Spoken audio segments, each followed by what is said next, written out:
ദൈവത്തിന് മഹത്വം, ക്രിസ്തുവിൽ സ്നേഹമായി. ഇത് ഇന്ന് അവൻ്റെ ശബ്ദം നിങ്ങൾക്കായി.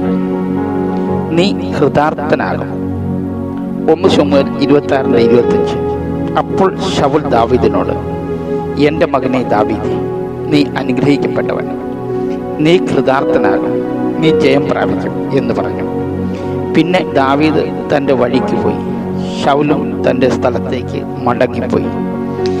ദാവീദിനെ കൊല്ലാൻ ശ്രമിച്ചുകൊണ്ടിരിക്കുന്ന 2ാം പ്രാവശ്യവും ദാവീദിൻ്റെ ഔദാര്യം കൊണ്ട് മാത്രം ജീവൻ ലഭിച്ച ശത്രുവായ ശൗൽ ദാവീദിനെ അനുഗ്രഹിക്കുന്ന അനുഗ്രഹവചനങ്ങളാണ് നമ്മൾ വായിച്ചത്. 24ാം അധ്യായത്തിലും ഇതുപോലെ ഒരു അനുഗ്രഹവും വിടുതലും നമുക്ക് കാണാം. അവിടെ ഗുഹയിൽ ഒളിച്ചിരിക്കുന്ന ദാവീദിൻ്റെയും പടയാളികളുടെയും അടുത്ത് വിശ്രമത്തിനായി ശൗൽ എത്തി.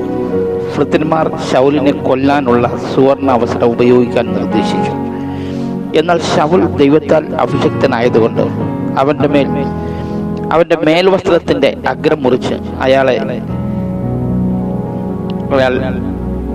അടയാളമായി എടുത്ത് ദാവീദ് വിട്ടുകളഞ്ഞു. അതിനുപോലും പിന്നെ അവൻ അനുതപിച്ചു എന്ന് നാം വായിക്കുന്നു. അന്നും ശൗലിൽ മാനസാന്തരം വന്നു. തൻ്റെ കുടുംബത്തിൻ്റെ ജീവന് വേണ്ടി അപേക്ഷിച്ചു.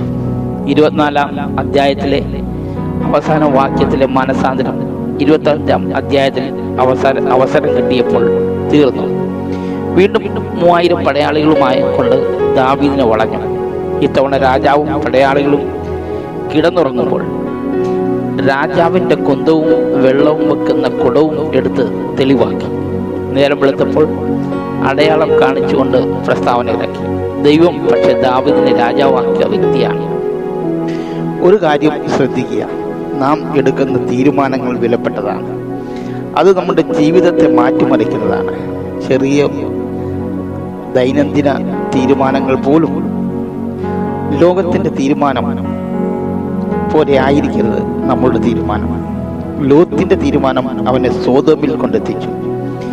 മോശയുടെ അമ്മയപ്പന്മാരുടെ തീരുമാനം ഇസ്രായേലിന് ഒരു വലിയ വിടുതലുകാരനെ നൽകി. ദൈവത്തിൻ്റെ പ്ലാനിങ് അവൻ്റെ സമയത്ത് നടത്താനായി ഏൽപ്പിക്കുക.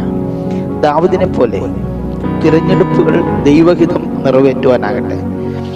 പരിശുദ്ധാത്മാവിൻ്റെ നടത്തിപ്പിനെ അനുസരിക്കുക. അറിയാത്ത കാര്യങ്ങളിൽ അവനെ വിശ്വസിക്കുക. അവൻ്റെ സ്നേഹം നമ്മളിൽ കൂടി ഒഴുകുവട്ടെ. അതിനനുവദിക്കുക. ദൈവം ധാരാളമായി സഹായിക്കട്ടെ. ആമേൻ.